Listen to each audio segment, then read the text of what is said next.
बिस्मिल्लाहिर्रहमानिर्रहीम। अस्सलाम वालेकुम viewers, welcome to our channel learn basics of English. आज की वीडियो में हम आपको प्रेजेंट कंटिन्यूअस टेंस का पैसिव वॉइस बनाना सिखाएंगे कि जो सेंटेंस प्रेजेंट कंटिन्यूअस टेंस में एक्टिव वॉइस में होता है उसको पैसिव वॉइस में कैसे कन्वर्ट करना है। सो व्यूअर्स, सबसे पहले हम कुछ बेसिक रूल्स बताएंगे जो एक्टिव वॉइस को पैसिव वॉइस में कन्वर्ट करने के लिए हर टेंस में यूज़ होते हैं। उनमें पहला रूल कौन सा है कि places of subject and object to be interchange, कि सब्जेक्ट और ऑब्जेक्ट अपनी जगहें बदल लेते हैं। सब्जेक्ट की जगह पे ऑब्जेक्ट आ जाता है और जो ऑब्जेक्ट की जगह होती है जुमले में उसकी जगह पे सब्जेक्ट आ जाता है पैसिव वॉइस में। ठीक है जी। दूसरा इंपॉर्टेंट रूल क्या है कि जब हम पैसिव वॉइस का जुमला बना रहे होते हैं जहाँ पे हम सब्जेक्ट लगाते हैं, सब्जेक्ट, ठीक है जी, जो एक्टिव वॉइस का सब्जेक्ट होता है उसकी बात हो रही है। जो एक्टिव वॉइस का सब्जेक्ट हम जहाँ पे पैसिव वॉइस में लगाते हैं उससे पहले हम बाय यूज़ करते हैं। ठीक है जी। तीसरा रूल क्या है कि वर्ब की हमने थर्ड फॉर्म यूज़ करनी है और ये रूल जनरल है सारे एक्टिव वॉइस को पैसिव वॉइस में कन्वर्ट करने के लिए कि जो वर्ब जो भी यूज़ हो रहा होगा एक्टिव वॉइस में उसको हमने जब पैसिव वॉइस में कन्वर्ट करना है तो उसकी थर्ड फॉर्म लगेगी। ठीक है जी। अच्छा, जो मेजर चेंजेस आते हैं टेंसेस के हिसाब से एक्टिव को पैसिव में कन्वर्ट करने के लिए, उसमें सबसे बड़ा चेंज होता है ऑक्सिलरी वर्ब्स का चेंज। ठीक है जी। तो ऑक्सिलरी वर्ब्स जब हम प्रेजेंट कंटिन्यूअस टेंस का एक्टिव वॉइस से पैसिव वॉइस में कन्वर्ट करते हैं तो ऑक्सिलरी वर्ब्स किस तरह चेंज होते हैं मैं यहाँ पे आपको कंपैरिजन टेबल में आसान करके समझाती हूँ कि जब हम प्रेजेंट कंटिन्यूअस टेंस के जुमले को एक्टिव वॉइस से पैसिव वॉइस में कन्वर्ट करते हैं तो जहाँ पे इज़ हेल्पिंग वर्ब यूज़ हो रहा हो उसकी जगह हम इज़ बीइंग लगा देते हैं। जहाँ पे हेल्पिंग वर्ब एम यूज़ हो रहा हो उसकी जगह हम एम बीइंग लगा देते हैं और जहाँ पे हेल्पिंग वर्ब आर यूज़ हो रहा हो उसकी जगह पे हम आर बीइंग लगा देते हैं। ठीक है जी। ये तब होता है जब जुमले को एक्टिव से पैसिव में कन्वर्ट कर रहे होते हैं। अगर कभी ऐसा इत्तेफाक हो कि आपको पैसिव से एक्टिव में जुमले को कन्वर्ट करना पड़े तो इसको वाइस वर्सा कर लें, यानी कि इस बीइंग को इस में कन्वर्ट कर लें, एम बीइंग को एम में कन्वर्ट कर लें और आर बीइंग को आर में कन्वर्ट कर लें। ठीक है जी। व्यूअर्स, इस टेबल को अच्छी तरह से समझें और याद रखें ताकि आपको क्योंकि इस टेबल की वजह से आपको बहुत आसानी हो जाएगी ये चीज़ें समझने में भी और करने में भी। दूसरा इंपॉर्टेंट चेंज जो प्रेजेंट कंटिन्यूअस टेंस के एक्टिव से पैसिव करते हुए जुमले में आता है वो ये होता है कि जब हम एक्टिव वॉइस में प्रेजेंट कंटिन्यूअस टेंस का कोई जुमला भी देखते हैं तो उसमें वर्ब की फर्स्ट फॉर्म यूज़ होती है और उसके साथ आईएनजी यूज़ होता है। अगर आपको याद हो तो हम यूज़ करते थे ईटिंग, स्लीपिंग, प्लेइंग, ठीक है ना। लेकिन जब हम इसी जुमले को पैसिव वॉइस में कन्वर्ट करते हैं तो उसी वर्ब के कि हम थर्ड फॉर्म यूज़ करते हैं और कोई आईएनजी यूज़ नहीं होता। ठीक है जी। अच्छा, तीसरा मेजर चेंज जो एक्टिव से पैसिव में कन्वर्ट करते हुए आता है, हर टेंस में आता है ये चेंज, वो चेंज होता है प्रोनाउंस का। ठीक है जी। वो क्या चेंज होता है कि जब एक्टिव वॉइस में आई यूज़ हो रहा होता है तो हम उसको मी में कन्वर्ट कर देते हैं। जब पैसिव में हम उसको कन्वर्ट करते हैं तो वो आई मी बन जाता है। एक्टिव वॉइस में अगर मी यूज़ हो रहा हो तो वो पैसिव में जाके आई बन जाता है, यू ही रहता है। अगर एक्टिव वॉइस में वी यूज़ हो रहा हो तो वो पैसिव वॉइस में जाके अस बन जाता है। अगर एक्टिव वॉइस में अस यूज़ हो रहा हो तो वो पैसिव वॉइस में जाके वी बन जाता है। अगर एक्टिव वॉइस में ही यूज़ हो रहा हो तो वो पैसिव वॉइस में जाके हिम बन जाता है। और अगर एक्टिव वॉइस के सेंटेंस में हिम यूज़ हो रहा हो तो वो जाके पैसिव वॉइस में ही बन जाता है। ठीक है जी। इसी तरह जो शी है वो जो अगर एक्टिव वॉइस में शी हो, अगर एक्टिव वॉइस के सेंटेंस में प्रोनाउन शी हो तो वो पैसिव वॉइस में जाके हर बन जाता है, हर। ठीक है।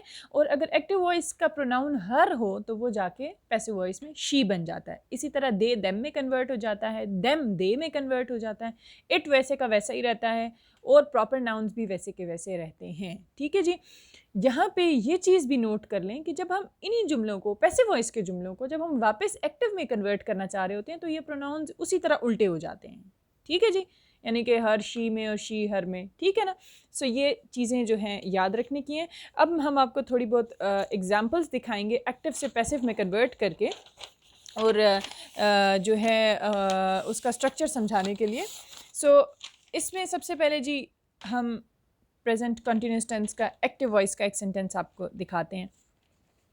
अच्छा जी व्यूअर्स, एक चीज़ जो मैं यहाँ पे बताना चाहूँगी कि जो एक्टिव वॉइस जो पैसिव वॉइस में हेल्पिंग वर्ब अभी अभी हमने पढ़े कि इज़ बीइंग, आर बीइंग और एम बीइंग यूज़ होता है, तो वो किस तरह यूज़ होता है, सिंगुलर ऑब्जेक्ट्स। ठीक है जी। जब हम एक्टिव वॉइस पढ़ते थे तो हम ऑक्सिलरी वर्ब्स सब्जेक्ट के हिसाब से लगाते थे, यानी कि हेल्पिंग वर्ब हम सब्जेक्ट के हिसाब से लगाते थे। लेकिन जब हम पैसिव वॉइस पढ़ते हैं या पैसिव वॉइस बना रहे होते हैं तो हम जो ऑक्सिलरी वर्ब है वो ऑब्जेक्ट के हिसाब से लगाते हैं, ठीक है जी। यानी कि ही शी इट की जगह पे ही शी इट के लिए इज़ यूज़ होगा। यानी कि अगर हमारा ऑब्जेक्ट, सब्जेक्ट नहीं, अगर हमारा ऑब्जेक्ट ही शी इट हो, ठीक है, तो वो इसके साथ हम इज़ यूज़ करेंगे। अगर हमारा ऑब्जेक्ट वी यू दे हो, उसके साथ हम आर यूज़ करेंगे, आर बीइंग, ठीक है। व्हेन ऑब्जेक्ट इज़ मी, तो उसकी जगह हम एम बीइंग यूज़ करेंगे। सही है जी। अच्छा जी, अभी आते हैं एग्जाम्पल्स पे। हमारे पास पहला सेंटेंस है he is eating an apple. It is very clearly present continuous tense का सेंटेंस है ये, ठीक है। आप देख सकते हैं he is eating an apple, वो एक सेब खा रहा है, ठीक है। अब जब हम इसको पैसिव वॉइस में कन्वर्ट करते हैं, वो उससे एक सेब खाया जा रहा है, ठीक है। तो इसमें हमने क्या करना है, सब्जेक्ट और ऑब्जेक्ट को इंटरचेंज कर देना है। यानी कि यहाँ पे सब्जेक्ट ही है और ऑब्जेक्ट एप्पल है, तो हमने इन दोनों की जगह चेंज कर देनी है। एप्पल को सब्जेक्ट की जगह पे ले जाना है और ही को एप्पल की जगह पे ले आना है, ठीक है ना। तो सबसे पहले जो है इसमें पैसिव वॉइस में सबसे पहले ऑब्जेक्ट लगेगा, ठीक है ना। पैसिव वॉइस में सबसे पहले ऑब्जेक्ट लगेगा, ओ मीन्स ऑब्जेक्ट, ठीक है, ये ऑब्जेक्ट है, सबसे पहले ऑब्जेक्ट लगेगा। अब ऑब्जेक्ट कौन है इस सेंटेंस में, एप्पल है, एन एप्पल, ठीक है ना, एन एप्पल। अब मुझे बताएं कि एप्पल सिंगुलर है या प्लूरल है। सिंगुलर है ना, सिंगुलर ऑब्जेक्ट है। एप्पल जो है वो ऑब्जेक्ट ही है। आपने ये नहीं समझना कि अगर ये सब्जेक्ट की जगह पे आ गया तो ये सब्जेक्ट बन गया है, ये ऑब्जेक्ट ही है, सिर्फ इसकी जगह चेंज हुई है, ठीक है ना। तो हमारे पास ये ऑब्जेक्ट सिंगुलर है, तो इसके साथ हम कौन सा ऑक्सिलरी वर्ब लगाएंगे, is being, an apple is being, ठीक है ना। आधा जुमला तो आपका बन गया बड़ी आसानी से। अब देखें, मेन वर्ब की हमने लगानी है थर्ड फॉर्म। मेन वर्ब की कौन सी फॉर्म लगेगी, थर्ड फॉर्म। ये देखें हमने यहाँ पे भी आपको एक्सप्लेन किया था।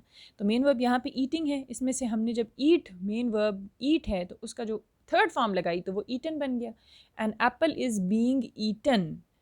अच्छा जी, इसके बाद मेन वर्ब के थर्ड फॉर्म के बाद हमने बाय लगाना होता है, ठीक है ना। बाय लगा दिया और उसके बाद हमने सब्जेक्ट लगाना है। यहाँ पे इस सेंटेंस में सब्जेक्ट कौन था, ही, ठीक है ना। इस सब्जेक्ट में सब्जेक्ट था ही, लेकिन मैंने अभी अभी आपको बताया था कि जब हम ही होता है एक्टिव वॉइस में, जब हम उसको पैसिव वॉइस में कन्वर्ट करते हैं तो वो ही कन्वर्ट हो जाता है हिम में। हम ही नहीं लिखते, हम उसको हिम लिखते हैं, ठीक है ना।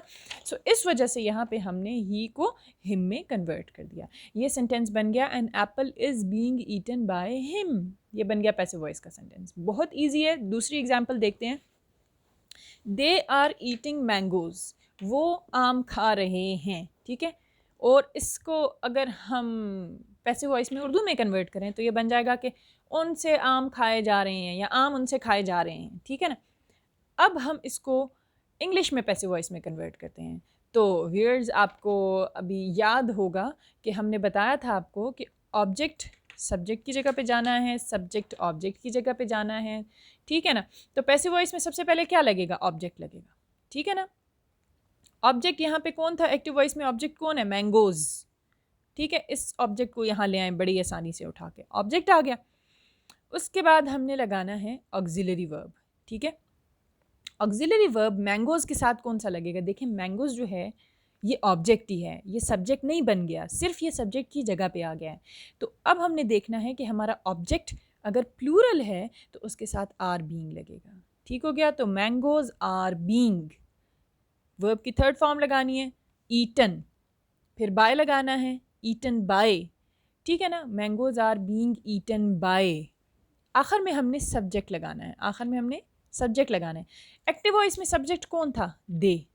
एक्टिव वॉइस में सब्जेक्ट दे है, इसको हमने यहाँ पे आखिर में लगाना है। लेकिन मैंने आपको बताया था कि अगर एक्टिव वॉइस में अगर एक्टिव वॉइस में प्रोनाउन दे यूज़ हो रहा हो तो हम पैसिव वॉइस में उसको देम बना देते हैं। हम दे नहीं यूज़ करते, दे की जगह हम देम यूज़ करते हैं। तो हमने इस दे को जब इधर लेकर आना है तो इस दे की जगह हमने इसको देम बना देना है, ठीक है। तो mangoes are being eaten by them, ये पैसिव वॉइस का जुमला बन गया। मज़ीद कुछ एग्जाम्पल स्टडी करते हैं व्यूअर्स। इसको तसल्ली से आपने सुनना है, ये बहुत आसान है, सिर्फ इसके थोड़े से रूल्स आपने याद रखने हैं और इसकी प्रैक्टिस करनी है, तो आपको ये बहुत इंशाल्लाह आसानी से समझ आ जाएगा। कोई मुश्किल नहीं होगी आपके लिए इसमें इंशाल्लाह। सो थर्ड एग्जाम्पल क्या है, आई एम कुकिंग फूड, वही हमने करना है। ये सब्जेक्ट है, ठीक है ना, ये हमारे पास एक्टिव वॉइस का सब्जेक्ट है और ये एक्टिव वॉइस का ऑब्जेक्ट है। ऑब्जेक्ट को ले आए जी सबसे पहले, फूड, ठीक है। अब फूड सिंगुलर है तो इसके साथ इज़ बीइंग लगेगा, फूड इज़ बीइंग अब यहाँ पे मेन वर्ब क्या है? कुक। कुक की हमने थर्ड फॉर्म लगानी है क्योंकि पैसिव वॉइस में, हर पैसिव वॉइस में मेन वर्ब की थर्ड फॉर्म लगाती है, तो लगाई जाती है। तो ये बन गया फूड इज़ बीइंग कुक्ड। फिर हमने लगाना है बाय, उसके बाद हमने सब्जेक्ट लगाना है। सब्जेक्ट इस एक्टिव वॉइस में कौन था? आई था। और मैंने आपको बताया था कि जब प्रोनाउन आई होता है एक्टिव वॉइस में तो पैसिव वॉइस में जाके वो मी बन जाता है, सही है ना? तो ये हम आई को यहाँ ले आएंगे, लेकिन आई की जगह हमने मी लगाना है। ठीक हो गया? तो ये बन जाएगा food is being cooked by me, ये पैसिव वॉइस बन गया। इसी तरह she is annoying me, I am being annoyed by her. सबसे पहले ऑब्जेक्ट, ऑब्जेक्ट का भी प्रोनाउन मी है, उसको हमने आई में कन्वर्ट करना है। आई सिंगुलर है तो उसके साथ एम बीइंग, सॉरी आई के साथ हम एम यूज़ करते हैं, सो आई के साथ हम एम बीइंग लगाएंगे पैसिव वॉइस में। आई am being annoyed by her, she की जगह हर, क्योंकि हर में चेंज हो जाएगा शी पैसिव वॉइस में। Ali is telling me a story. अब यहाँ पे ऑब्जेक्ट क्या है? ऑब्जेक्ट इसमें क्या है? ऑब्जेक्ट इसमें स्टोरी नहीं है, ये याद रखें। ऑब्जेक्ट इसमें मी है क्योंकि अली किसको स्टोरी सुना रहा है? मुझे। ठीक है ना?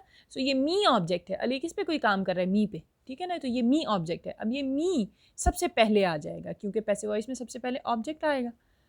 जब मी एक्टिव वॉइस में है और उसको हम पैसिव वॉइस में कन्वर्ट करते हैं तो मी आई में कन्वर्ट हो जाता है। तो आई एम बीइंग, टेल की third form told, I am being told a story by. ठीक है? बाय। अब ऑब्जेक्ट सब्जेक्ट को देखें, प्रॉपर नाउन है अली, इसलिए हमने अली को अली ही कहना है, हमने अली को ही, हिम वगैरह में चेंज नहीं करना। ठीक है? तो I am being told a story by Ali. आते हैं जी नेगेटिव सेंटेंस पे। नेगेटिव सेंटेंस में आप प्रेजेंट कंटिन्यूस टेंस का अगर जुमला देखें तो वो होगा I am not cooking food, मैं खाना नहीं बना रही हूँ। ठीक है? और जब उसको पैसिव वॉइस में चेंज करें अगर उर्दू में आप, तो वो बन जाएगा कि खाना मुझसे नहीं बनाया जा रहा है। ठीक है? तो इसमें वही बात है कि सबसे पहले ऑब्जेक्ट आ जाएगा। ठीक हो गया? ऑब्जेक्ट हमारे पास फूड है तो फूड सबसे पहले आ गया। अच्छा, फूड सिंगुलर है तो फूड के साथ हम इज़ बीइंग लगाएंगे, लेकिन इज़ और बीइंग के दरमियान में हमने नॉट लगाना है। ठीक है जी? इज़ और बीइंग के दरमियान में हमने नॉट लगाना है। Food is not being. ठीक है? मेन वर्ब कुक है, उसकी थर्ड फॉर्म लगानी है, वो बन जाएगा cooked. Food is not being cooked, फिर एज पर द रूल्स हमने बाय लगाना है, फिर हमने सब्जेक्ट लगाना है। सब्जेक्ट एक्टिव वॉइस का कौन था? आई था, लेकिन जब ये पैसिव वॉइस में कन्वर्ट हो जाएगा तो वो मी बन जाएगा। ठीक हो गया? अब आते हैं इंटरोगेटिव सेंटेंस पे। ठीक है? ये जुमला अगर हम कंप्लीट पढ़ें, food is not being cooked by me. ठीक है? अच्छा, अब आते हैं इंटरोगेटिव सेंटेंस पे। Am I cooking food? ठीक है? अब अगर आपको याद हो, मैंने आपको प्रेजेंट इंडेफिनिट टेंस की जो वीडियो थी एक्टिव से पैसिव में कन्वर्ट करने की, उसके बारे में भी मैंने आपको यही बताया था कि इंटरोगेटिव सेंटेंस में एज़ यूजुअल जैसे हम हमेशा करते आए, एक्टिव वॉइस में भी, हम पैसिव वॉइस में भी क्या करेंगे? सबसे पहले हेल्पिंग वर्ब लगाएंगे। ठीक है ना? अच्छा जी, यहाँ पे आ गया G M I cooking food. Food जो है वो ऑब्जेक्ट है, ज़ाहिर है इसने सब्जेक्ट की जगह पे जाना है, लेकिन इससे पहले हेल्पिंग वर्ब आएगा। तो हमने ऑब्जेक्ट को देखना है कि ये सिंगुलर है, प्लूरल है, सिंगुलर है। ठीक है ना? यहाँ पे ये ऑब्जेक्ट सिंगुलर है, तो इसमें इसके साथ इज़ बीइंग लगाया जाएगा। तो इज़ फिर ऑब्जेक्ट, ठीक है, उसके बाद बीइंग। इज़ फूड बीइंग, वही बात कि मेन वर्ब की थर्ड फॉर्म लगानी है, कुक्ड, फिर बाय लगाना है, फिर ये सब्जेक्ट है, ये आ जाएगा यहाँ पे, और ये बन जाएगा आई से मी। आखिर में हम साइन ऑफ इंटरोगेशन लगा दें और ये सेंटेंस बन जाएगा is food being cooked by me. ठीक है? यानी कि जब आप इंटरोगेटिव सेंटेंस बना रहे होंगे तो उसमें आपने ऑक्सिलरी वर्ब जो होते हैं इज़ और बीइंग, उनके दरमियान में ऑब्जेक्ट लगाना है। उसके बाद बाकी सेंटेंस बिल्कुल वैसे का वैसा है। ठीक हो गया जी? सो ये थे हमारी आज की वीडियो, जिसमें हमने आपको प्रेजेंट कंटिन्यूस टेंस के एक्टिव से पैसिव में चेंज करने का तरीका, रूल्स भी बताए, स्ट्रक्चर भी बताया और जो मेजर चेंजेस हैं वो भी बताई। होपफुली आपको वीडियो पसंद आई होगी। अगर आपको वीडियो पसंद आई हो, इसको लाइक ज़रूर करें, हमारे चैनल को सब्सक्राइब करें, हमारी वीडियोज़ को शेयर करें, और व्यूअर्स हमें कमेंट बॉक्स में अपनी सजेशंस देना मत भूलिएगा। मिलते हैं इंशाल्लाह नेक्स्ट वीडियो में। Thank you. अल्लाह हाफिज़।